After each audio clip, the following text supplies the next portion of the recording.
First thing to do is grab your deer meat. We're starting from scratch with a bunch of trim from the last time we butchered a deer.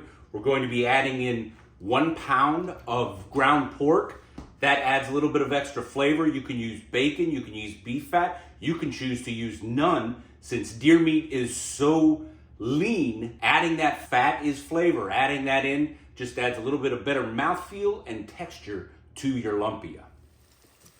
We decided to cook this in cast iron, and we'll be doing both egg roll and lumpia. There's some minor differences in the stuffing between the two, but really you're only limited by your imagination. Plus, there's the wrappers. It depends on what you can find in the store. You'll have better luck finding egg roll wrappers in your standard box store, but the lumpia wrappers are a different story. Typically, you have to go to an Asian market, and don't get it confused with the rice paper spring rolls. When you're setting up that grind, it's not just the place that you throw everything into. Trim away the tendons, all those little bits. That's where you experience a lot of that distaste, or some people experience that game flavor. The more time you spend prepping those bits up before you throw them into the grinder, the better the taste will be to the broader sense of the public. There's a couple of ingredients that are a must-have in your mix. Those are onion, garlic, carrots, soy sauce, and ginger. From there, you can get pretty creative as far as the fillers, the other tastes that you'd like to see in your stuffing. If you have any interest in the tools and equipment that we're using in the video, we'll put links down below in the description. We like our carrots shredded, but you may like them diced. You're just adding that flavor in that also puts a nice little texture into the mix. For convenience, they also sell shredded carrots already in the bag. Next, we throw in some cilantro, or you can use parsley instead. The general spices, you can use salt, pepper, and we use a little bit of ginger paste. That's a must-have for the spice and flavoring. And what you just saw us put in there was actually chicken bouillon broth powder. That replaces salt and adds just a little bit of extra kicker flavor. Green onions add a little bit more color into that mix and the final product. And speaking of color, we also add in some sweet peppers. That yellow, orange, and red adds a nice visual and good pepper flavor into the mix. Now that all those ingredients and spices are together, this is when things start to get easy. We do like a little bit of spice in ours, so we're just going to put a touch of habanero, dried habanero in there. Some people put jalapeno in. You can put red chili flakes or none at all. If you haven't incorporated any fat into the venison at this point, don't forget the 1 pound of pork. Deer meat is incredibly lean, one of the most lean meats that we have access to in the U.S. market. When you're cooking it, you've got to take that into consideration. Adding a little bit of that extra fat. Otherwise, it will barely even fry on its own. Next, you'll want to mix all of those ingredients together. This next step, I believe, is a critical, and that's just running a test run. Grab a little bit of that meat, throw it in your cast iron, cook it, and see if there's anything else you need to add. As a matter of fact, in this batch, I wanted a little bit more of a soy sauce flavor. There is no one specific lumpia recipe. You can customize it as your tastes require. Little more salt, little less salt. Throw some jalapenos in, throw some habanero in, put no hot peppers in it whatsoever. Maybe even a dash of honey or sugar. It's limitless what you can do with the stuffing inside these lumpia. You have the options of what you want to put into this. There's times when we really like it heavy on cabbage.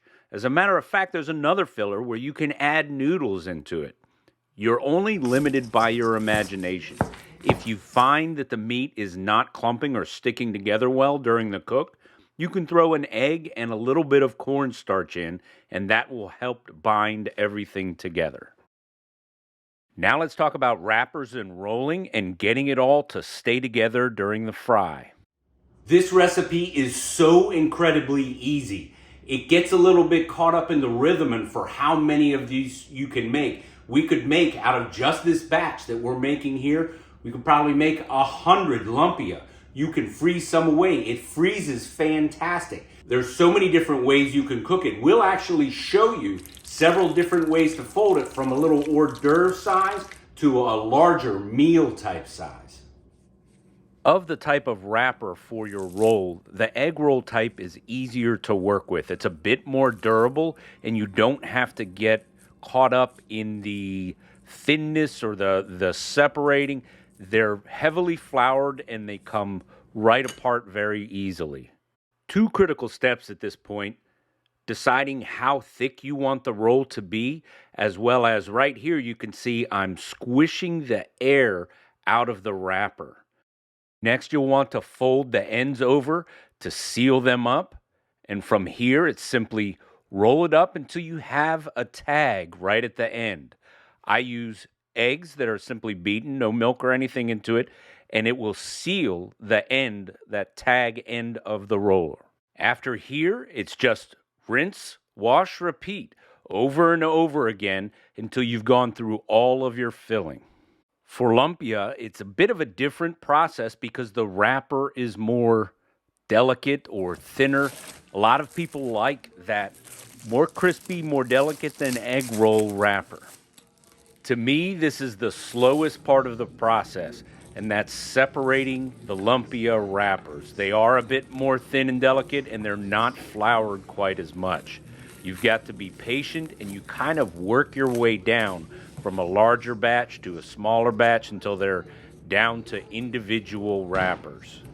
If there's anybody out there who has a trick or some hack for making this easier, please write it in the comments. I am listening. From here, the process isn't that different from egg rolls. You'd be surprised how tough these thinner wrappers actually are.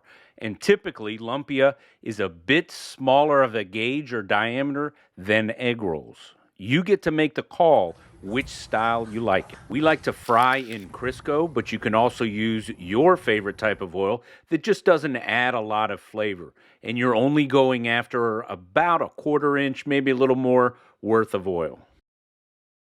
You'll set that flame till you get to around 350 degrees, and it will drop in temperature, so you may have to up the heat a little bit during the cooking process. Little safety note: when you're dropping them in, make certain they're dropping away from you because the oil will splash a little bit. When they first go in, give them a little bit of a shake so that you make certain that they're not sticking to your cast iron skillet. You'll be flipping them over a couple of times during the cooking until they're a golden brown. And when you hear the liquid drop out, that's when I know they're done. If you're feeling a little bit nervous about the temperature, go ahead and get a meat thermometer out. Anything over 165 is good. Let's talk a little bit about dipping sauces. That's one thing about the Asian groceries or the Asian markets, is your sauces are limitless. You can pick your favorite or maybe even get adventuresome or even offer numerous choices for your guests. I've got 3 favorites: soy sauce, sweet chili sauce, and duck sauce. And of course, the obligatory crispy outside test.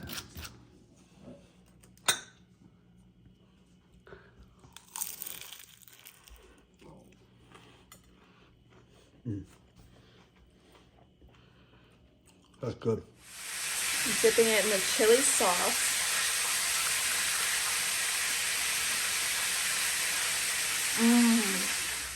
YouTube says that this video is perfect for your viewing habits. This is my latest upload, and over here is a playlist you might just enjoy. I hope you liked it. If you did, please click like, subscribe, share, and come on back for more.